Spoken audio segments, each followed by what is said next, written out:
La verdad es que yo creo que hemos vuelto todos un poco a la infancia y sin duda, bueno, nos hemos reído muchísimo, pero ya es... And I'm sure we had a good laugh. But now, the time has come to close this edition of 2025, and to do that, we were asking Mama Fiera to take this responsibility. She knows very well how to use words, and we have asked her for something quite complicated, which is trying to summarize this last 3 days so that she can just convey that with her own words, with her own experiences. So let's see if we can experience, if we can leave what she has been through in the last 3 days. So I'm going to give her the floor, as well as to Miguel Ángel Moratinos, who's a part of the project.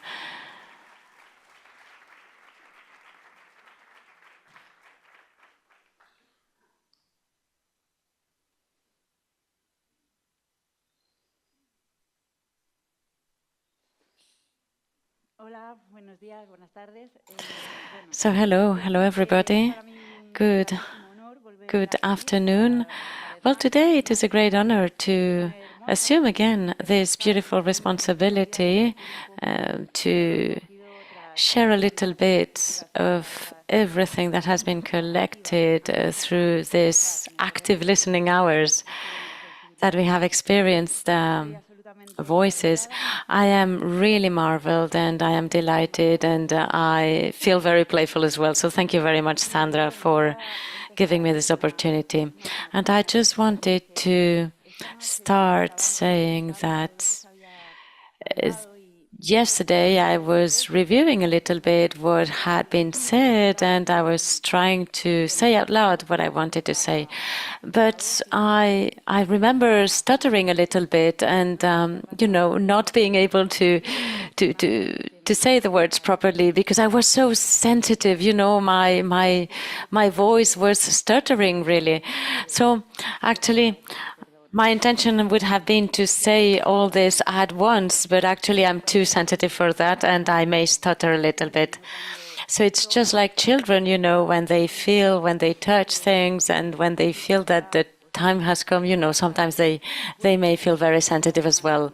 So if I am stuttering, well, let me claim the right for that, because in the end, it's not such a bad thing to be very sensitive. Being sensitive is not a synonym of lack of maturity. This is just being human.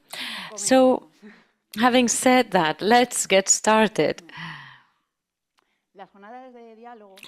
So the days of dialogues were inaugurated last Friday with the sound of three voices that are the resistance in a fragmented world, as Sandra Monac said, Leila Guerrero, and the singing voices of Marta Terrella and Elena Ros of Tartarelena. So three queen voices that reigned at the beginning of these days, and they were the light of the Isle of the King.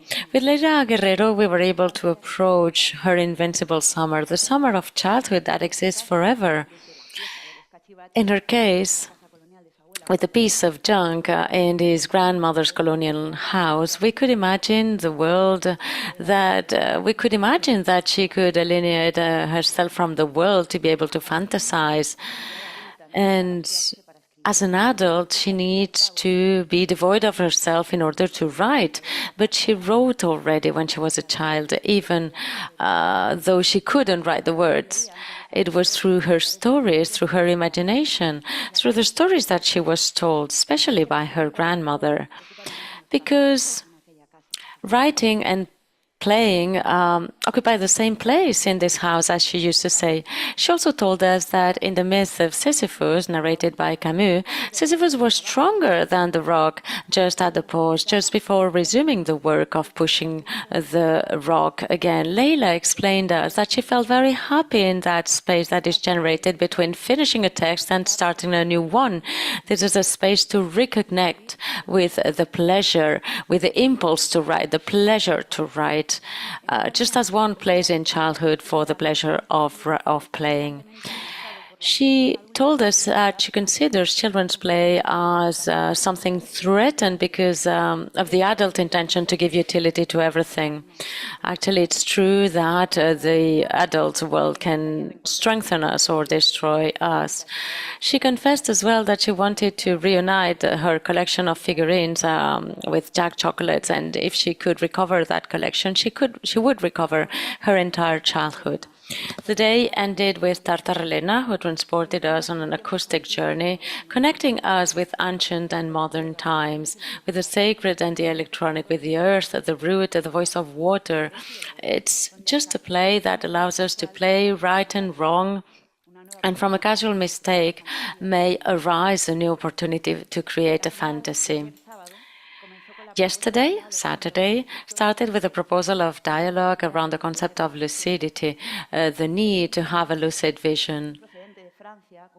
This comes from France, and as a journalist, she reminded us that she needed journalism in order to see the things more clearly in front of the dictatorship of opinion.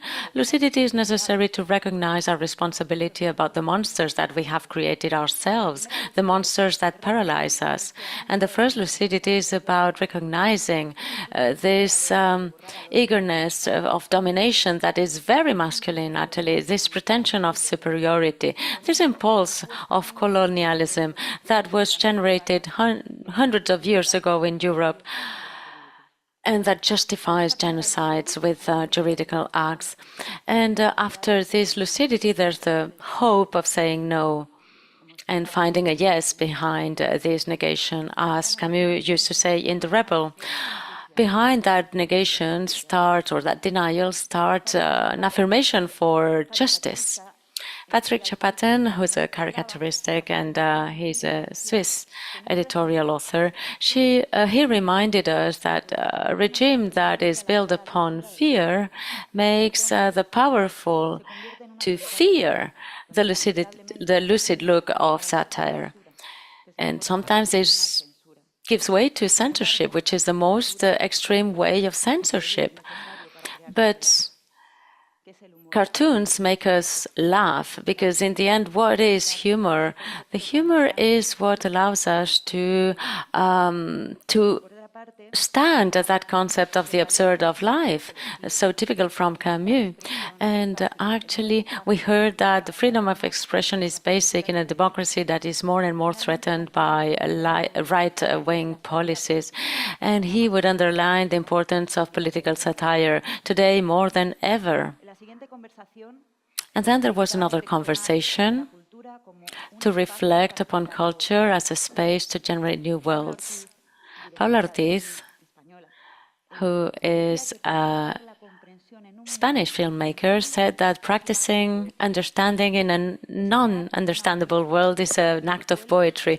It's creating a union where you can combine sludge with flying, with taking off, and this is a seek of the individual, but also a collective seek. It's the desperate effort to give a form or a shape to our dreams. So here we have the possibility to combat all the past that gives us, makes us be in service of others. Art does not give a direct utility. Art is a suspended act. And when we visit Wim Wenders, as Paula was saying, we're not transforming the world. We're transforming those who perceive the world, and these are the ones who are able to transform the world. The imperative of art for Paula is placing the look where you don't want to look, but you don't really dare to look. We are so incredible, she used to say. We are symbolic beings. We are generating something that does not yet exist. And this is the genesis of playing. It's this capacity of just jumping forward, and this makes us exceptional creatures. Defining culture is making boundaries to culture and impoverishing this. And imagining makes us question that imagination may be threatened by this kind of buzzing of a modern world, and this leads us to being servicing others. And art, like for Leonard Cohen, stems from an impulse of dignity and beauty. And Paula is trying to find the light that allows us to see what cannot be seen, the light that gives air to our breath, that allows us to think that everything is possible.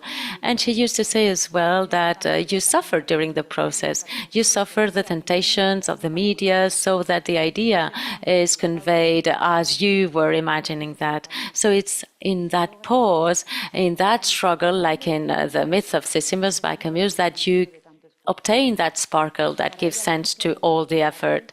For her, the quest of beauty within this kind of nonsense is compensated when your eye stops at a minor detail and creates a whole universe from this. And then Mohammed Mahdi, a visual narrator coming from Egypt and who was one of the finalists of the last edition of Camus' Trobades, tells us that we have an ethical responsibility. When Mohammed shows a reality with his work, he thinks it's very important that this is an act of co-creation with the people who are used in those scenes. Culture is a way of invention. It's a way to find new perspectives. So he feels like a child who explores, and this is the way to kill his own ego. He's not there to impose ideas, he's there to interact.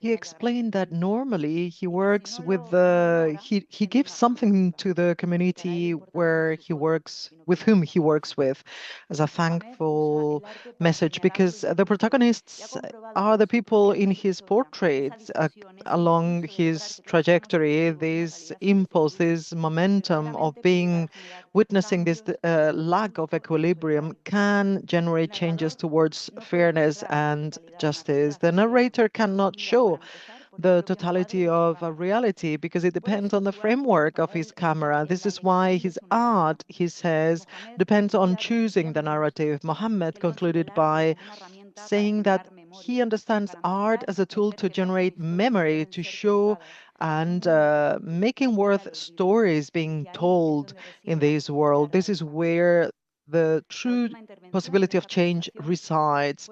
The last conversation of this roundtable was by Salman Nawati, this artist, this visual artist, as a survivor of the genocide in Gaza. He thought that nobody cares about his people. This is why his creativity becomes part of portraying excellency. He's always battled to survive. This is why he used imagination. He used his creation to use different perspectives with the aim of trying to understand the conflict that he expresses with chess board. Salman says that art becomes an act of resistance against the oppressor. He ensures that we are lost, and he suggests as a way of meeting again to recover those kitchens where we grew up with our families and we talked and talked. He feels this is where the basis to regain their culture lies. He also manifested his reject towards the colonial language, English, and the possibility of creating new words to preserve their culture and lives. He urged us to work collectively. We talk about it, but we don't create a methodology. It's not enough to work with a team and then becoming to be individuals. This is why he created Hawad, the Cloud Museum, to offer that right and possibility to his people to keep a place where we can uh, respect and archive the collective memory. They told me to believe in freedom, in democracy. I've discovered that the whole world lives under different forms of colonialism, he confessed. Freedom is an illusion. People believe they're free, but they cannot be if their own destiny is not in their own hands. He finished by saying that we need to recover the meaning of the word freedom because we've lost it. But we should not forget about hope If we cheer up our inner child, we can redesign a future where all of us can finally emerge. Finally, we had the next gathering. This time it was a reflection on the concept of re-enchantment. First of all, Agnès Spiquel, expert on the Camusian work, shared with us some ideas differentiating the active or passive enchantment depending on the quality of an object or subject. Also, we presume that the need of re-enchantment means that previously there was an enchantment and afterwards a disenchantment. Hence the question, how can we re-enchant it today when art and culture is just a business object? How can we recover actively that creation of the new regard to feel at awe again? Camus in The Soleil, the sun, says that the beauty depends on the look. And in the essay about the yes and no, she says to experiment enchantment and disenchantment as the face and reverse of the same coin.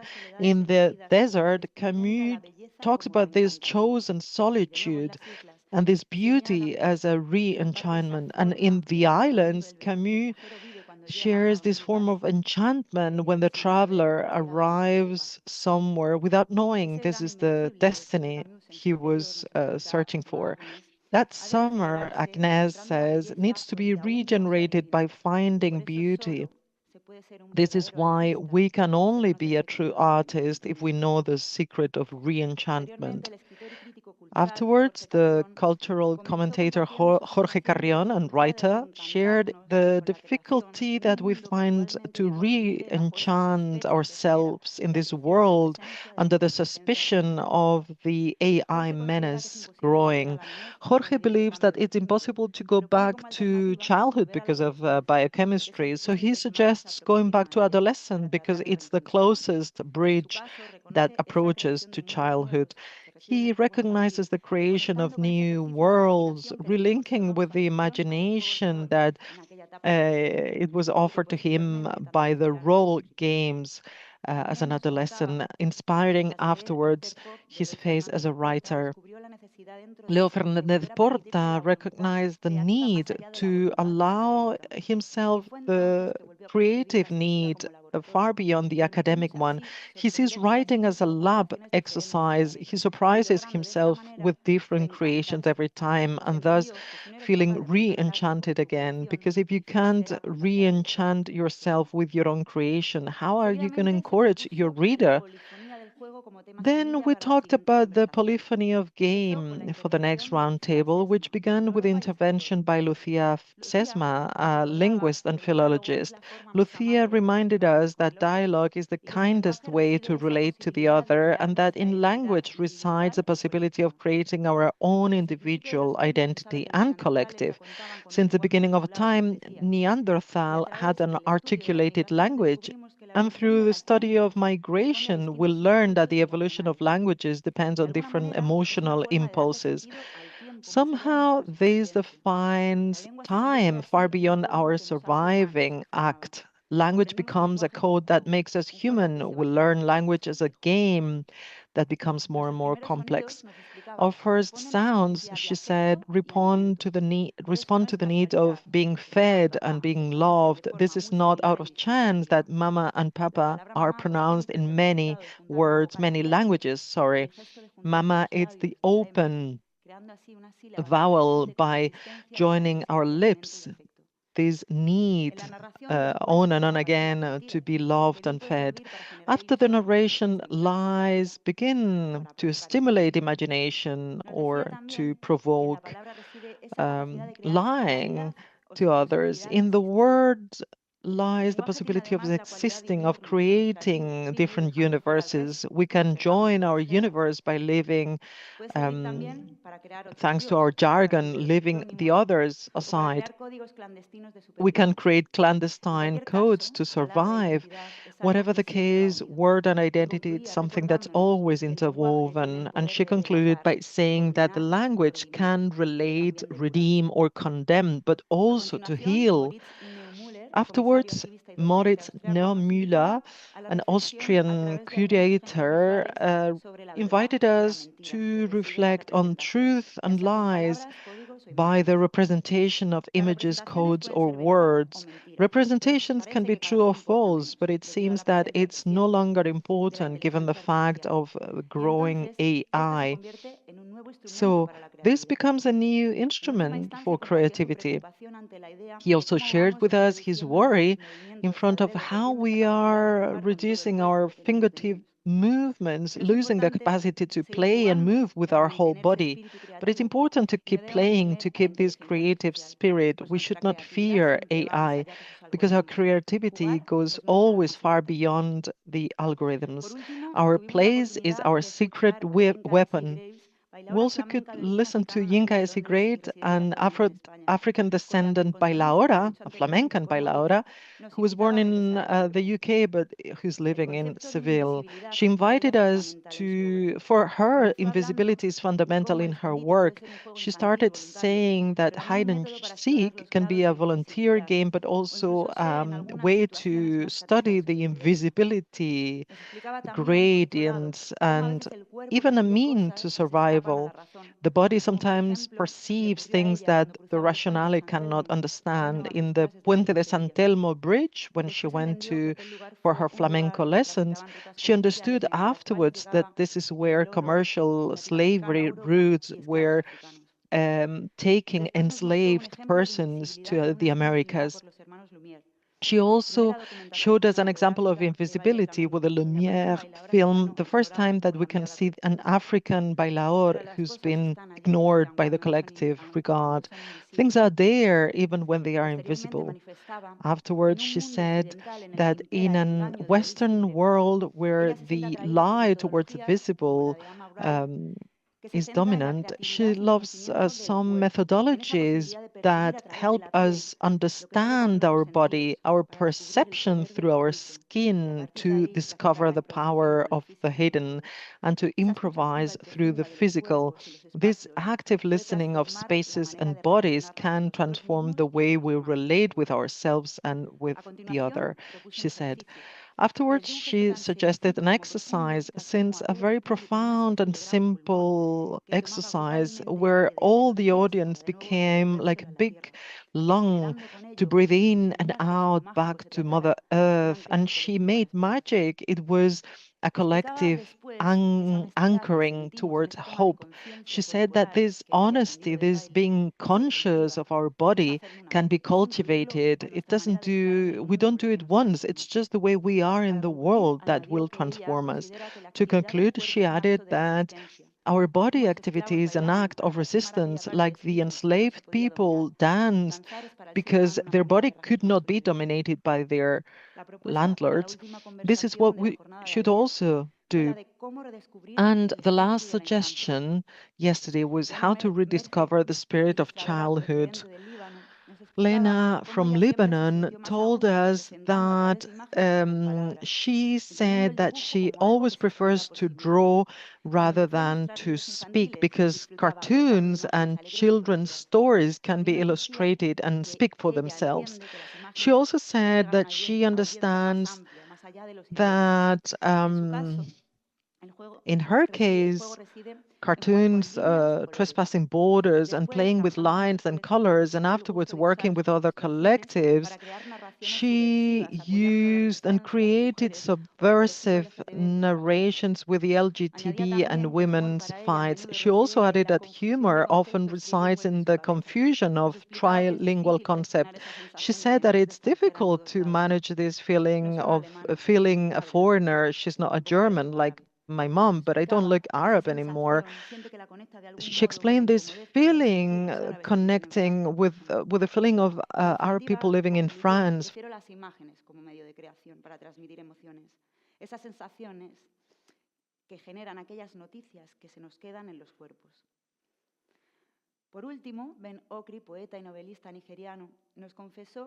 And finally, Ben Okri said that he identifies himself very much with Camus because he comes from a complicated childhood affected by wars. He also shares Camus' idea that the spirit of creation is impossible without having the spirit of play. And for his concept of the absurd, he shares the idea that the meaning of anything that one does is beyond our own comprehension. conception. And there lies the absurd. But the fact of doing so supposes that we can have it. We have a meaning, at least that we have imagined, and that's why perhaps we are creators of meaning as humans. And he shared with us the idea that creating is building universes within universes. Creating is affirming the malleability of thought. It's entering into connection with the great and the small in a parallel way, like children do, where metaphors come from a secondary world. This is a magic act. The game, he continued, must be taken seriously in order for it to fulfill its function, which is not the same as asking at it solemnly. We have made playing something only for children, and this is a way to combat boredom. This is completely opposite to the playful spirit. Playing is the original impetus. Playing generates its own meaning, which is a universe where we reign as creators. And that's why playing and creativity have the same origin. At this point, he said it is necessary to differentiate between structured play that is imposed on children to free parents from giving them attention, and more than games, this generates addictions. So distinguishing that and authentic play, the one designed by the child himself, that is transgressive, that is built with improvised combinations, that is born from the will to disobey what is imposed from the outside. Activism from the game in a world that is tumbling down is increasingly important. Play helps us transcend the orthodox and engage with the new. That's why the spirit of the game is linked to the idea of love and hope.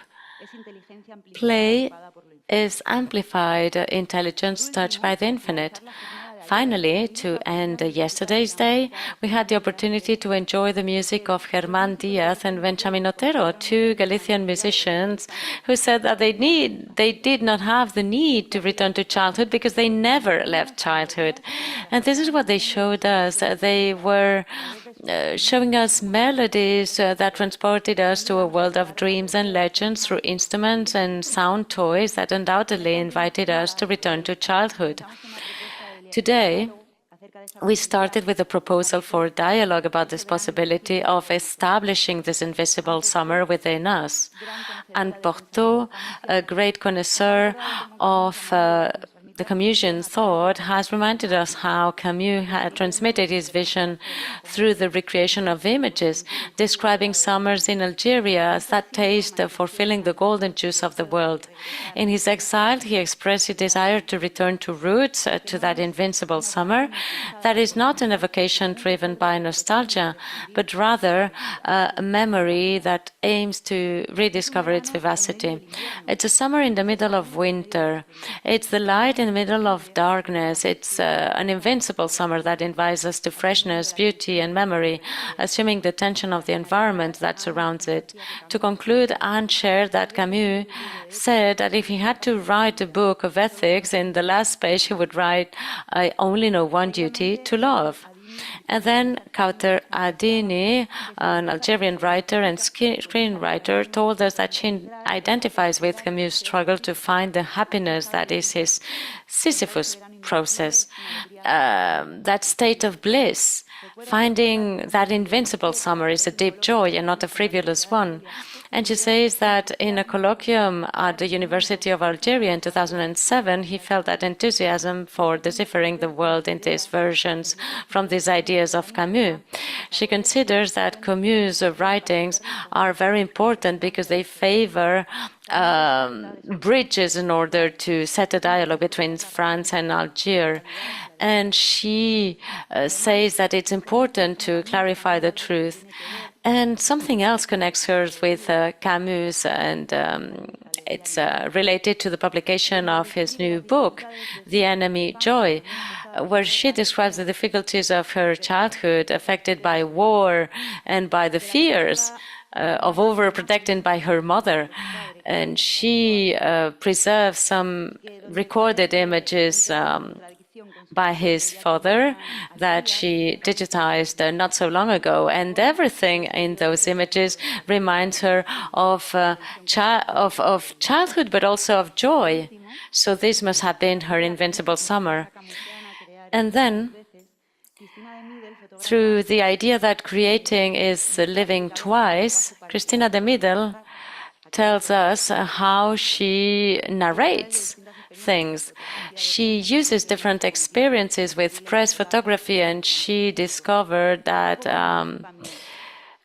she had to find her own way through a playful way, through narrating and through using scenography and different assemblies in order to destroy stereotypes that are built up. Sense of humor and the absurd is key in her work. It's the idea of inviting the viewer to play, so we could really enjoy the nonsense that is around us very often. And what a better way to end this last day of dialogue today with that invitation to return to childhood through the fantasy of animating the inanimate, the magic of puppets, figures who come to life through the creative fantasy of those who breathe magic into them, to create stories in which the naturalness of the movements are such that even the ropes that hold them seem to disappear in our gauge. In this case, Alex Barty and Alex Mihailovsky.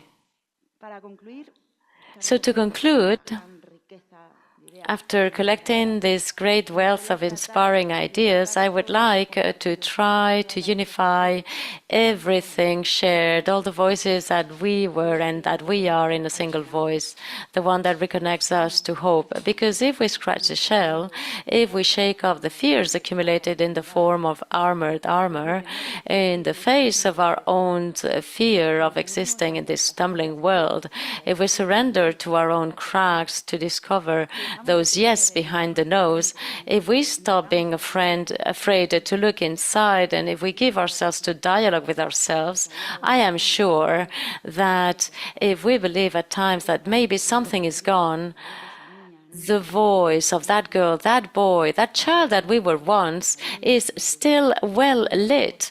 It's like the invincible summer. It's calling us out. It's begging us to please let her out and play.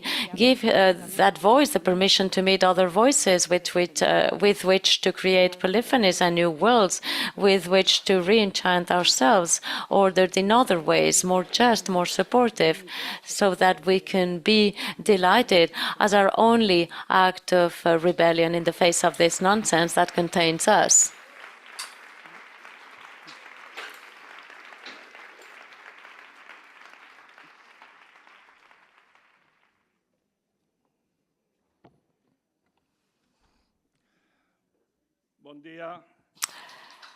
So hello, good afternoon. Good afternoon, everybody. So these are my words of gratitude to those who hosted this event here in this space, Albert Camus. And so hello to the mayor as well, who has welcomed us here with hospitality, with her help, and so that this event is unforgettable. So I'm going to take the floor, and I'm going to share with you some reflections, some conclusions that I have drawn myself from this event, from this extraordinary event. But actually, the truth is that yesterday and up till this morning, after seeing that puppet, I was wondering with a lot of humility and also with admiration, as Anne Proudhon was saying, evoking the words of Albert Camus, those verbs, to love and to admire. And I was wondering, what am I to say? What am I to say? You know, I'm a politician, I'm a diplomat. I represent all the challenges, all the horrors, all the irresponsibilities that we're going through. And I can tell you that I am really humbled here, and I admire all the participants and all the attendants that have been with us in the last 2 days. So a lot of humility and admiration, because each and every one of them have really showed us in a creative manner, in a joyful manner, in a really committed way. They have showed us their experiences, their knowledge. So what am I to bring? What am I to add? What can I add to those messages, to those voices, to that creativity?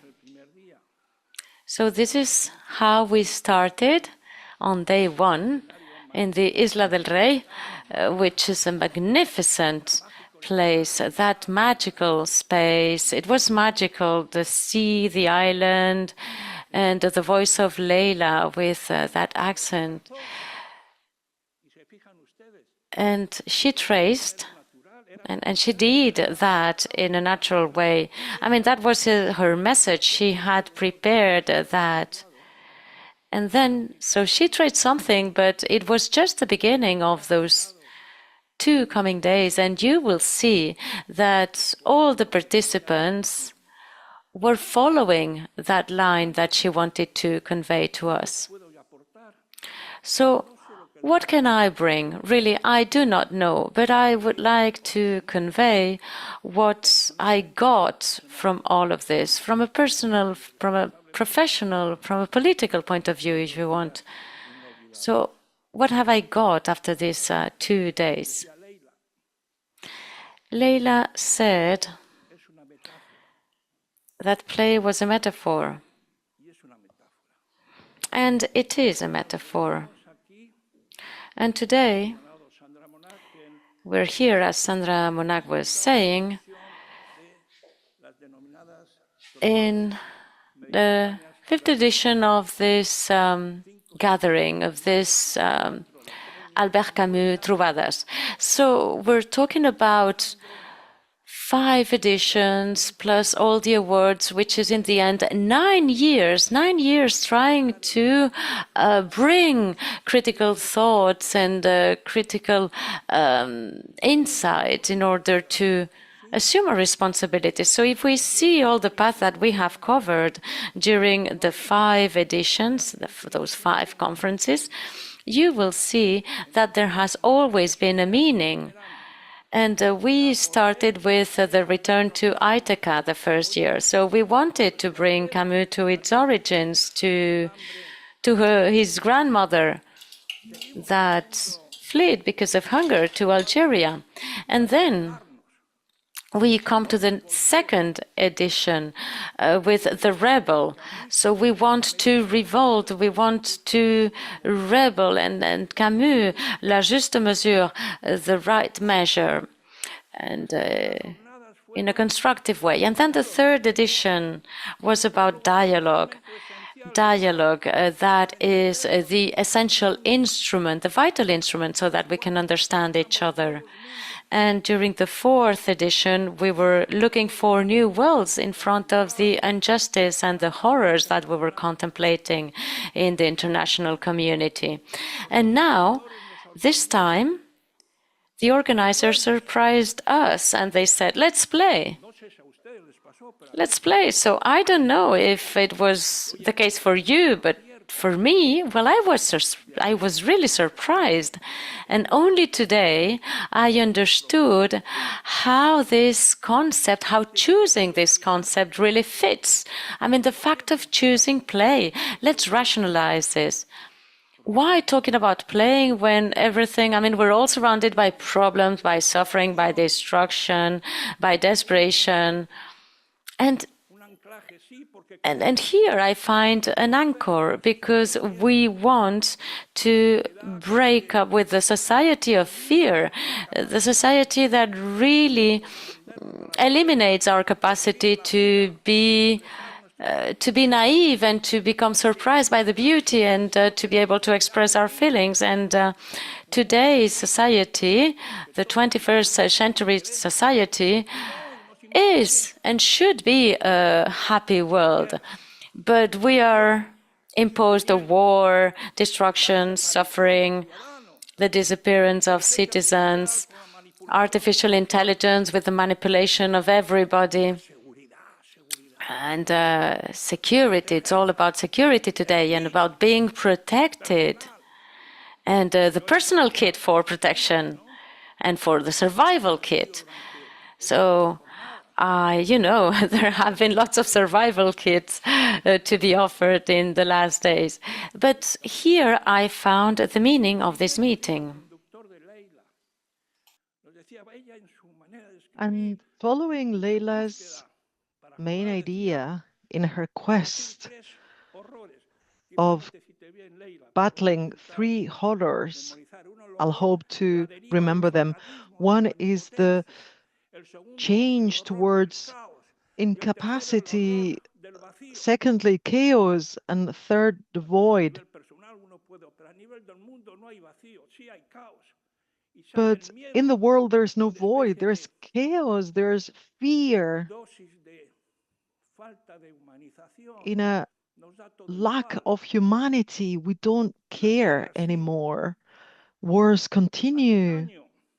A year ago, in the Talaot, the Neolithic stone construction, we celebrated this beautiful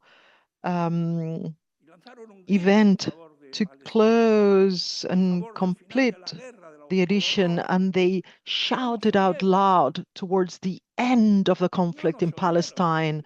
They didn't listen to us. This happened a year ago, and it was this cry from this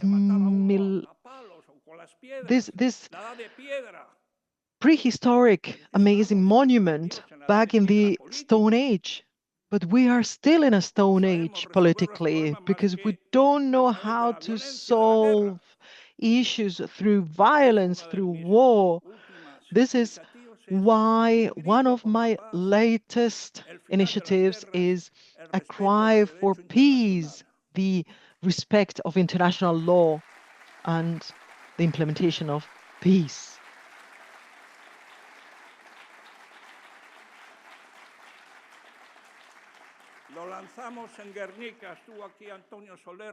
We cried out loud with Antonio Soler representing Minorca in Guernica 10 days ago, and we shall continue. We will continue encouraged and motivated by everything we have listened during this edition. Leila, during the first day, also said that she missed her ego, her persona, the globe, the world, our planet, the individual. Where is this citizen, this man or this woman in this 21st century? Where are we heading towards? What can the world do? And Diplenaire, our dear friend, said, this world wants to be illimité, tu disais, without limits. It doesn't accept norms, legislation, what it took us centuries to build to mankind, a fair world order, a free world after the horror of the First and Second World War during the horrible 20th century, and we are still increasing the wheel of destruction and the annihilation of the other. And Sebi also said that we need to say no. And the first strong no is no to wars. There are not legitimate wars, Hannah Arendt said. Warcraft is not an art. It is not the continuation of politics, because there are no politics in wars. When there's a war, there's no democratic debate. I don't know why soldiers go to war. People die. There are the bad guys, of course, but we are in the 21st century. The baddies can be eliminated politically by using other methods. He also said that we not only need to react, we must act. But how can we act in this 21st century right now, when that globe that Leila mentioned is trembling?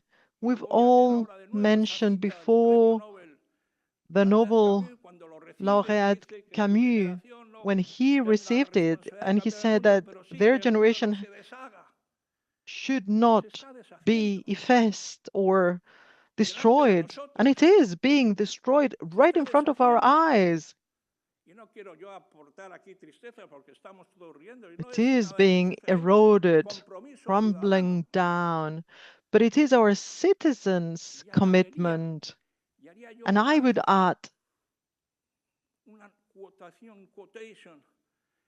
a quote by rephrasing Albert Camus: if our generation has a most important task, not to destroy our world, please allow me to add here in San Luis, in Minorca, in Spain, in Europe, in the world, in our dear Mediterranean, humankind should not be eroded. It's humanity itself that is crumbling down, because we're accepting what cannot be accepted.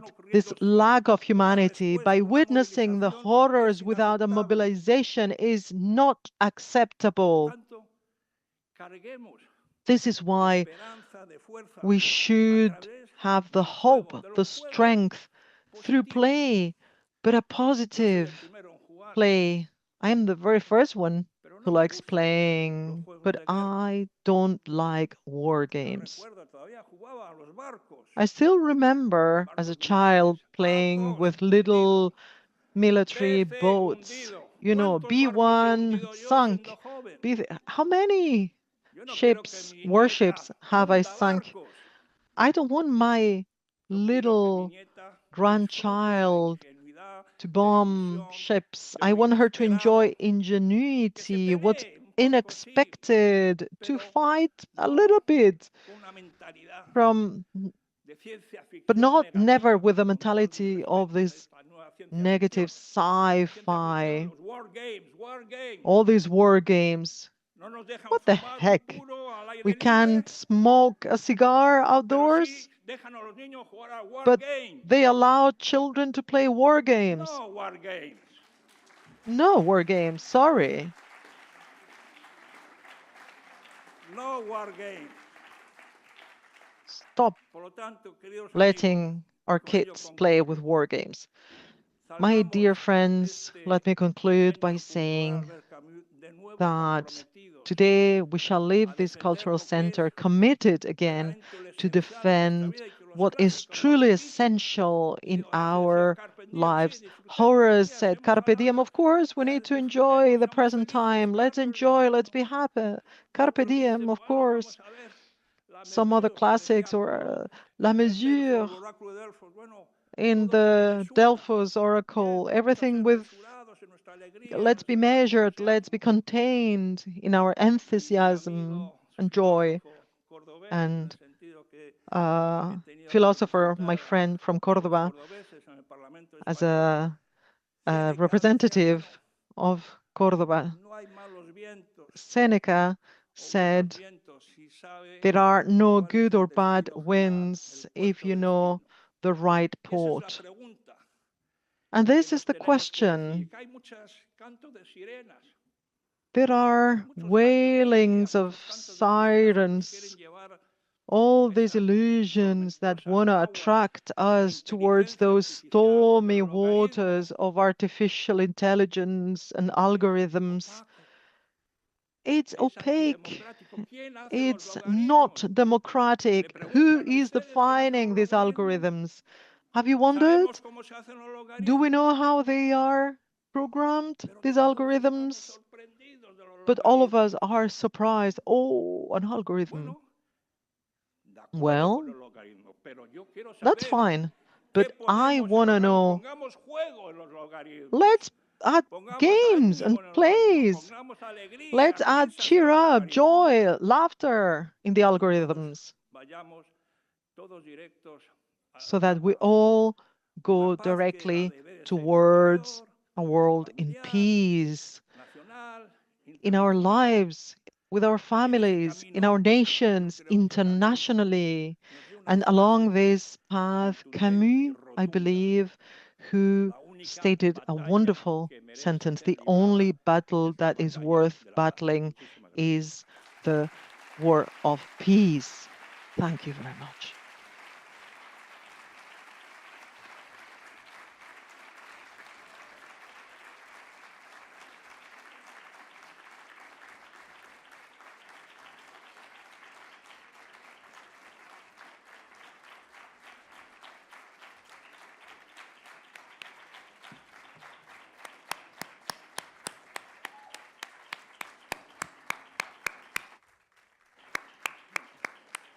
Bueno, pues es hora de decir adiós, pero antes es muy importante para este proyecto el dar las gracias, daros las gracias a vosotros, querido público, por haber sido tan fiel. It's been absolutely amazing. Thank you so much for your loyalty, for being here. Thank you very much also to our sponsors. And above all, thank you so much to every single person who make this project possible. I shall name them. Carlos, mi alma, mi segundo, mi productor, mi hombre de la logística, mi todo, mi asesoría científica, Agnès Piquel. Agnès, por favor, quien me ayuda con los textos del programa. Michel Barré, mi profesor, que ya no está con nosotros, pero que está en nuestros corazones. Y Fernando Fuentes, que también revisa toda mi programación. Mi gran diseñadora Nerea García, seguir aplaudiendo porque no están aquí, van subiendo. Mi equipo de media, Javier, por favor, David, por favor, Javier, Ana, por favor, Ana Gornés de nuestras redes, nuestro querido fotógrafo David Aquilbao, mis terrícolas, Luis, Sergio, mi hombre detrás de la web, Jordi, después de 9 años ya está aquí detrás nuestro. Mi editor, revisor, corrector, coordinador de traductores, Alex, que no estás aquí. Mis traductoras, Carlota, Samuel, Agnès. Mis queridos de la UCM, Claudia, por favor, Gabriel. Por supuesto, todos los traductores, intérpretes, por estos días tan intensos. Gracias, thank you to all interpreters. Thank you, Francis. I don't know who's behind. Susana, Belén, Cheska, Cristina, Frederic. Thank you so much. Thank you to the City Hall of St. Louis, to our mayoress, a nuestro equipo de producción, our production team, nuestros dos conductores, Fanny, our two conductors, Lidia, equipo técnico grande, Santi, the technical Tania, team,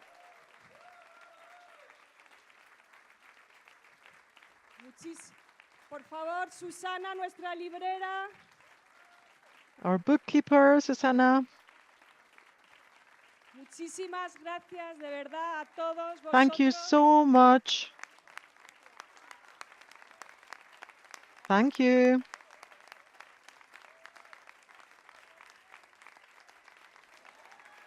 Thanks, everybody.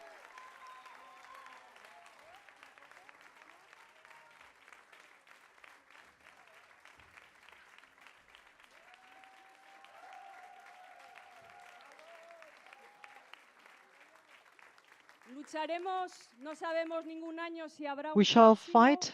We don't know never whether we will have a next edition. We will fight. We have the title already. It'll be devoted to fraternity. Thank you. Thank you, everybody.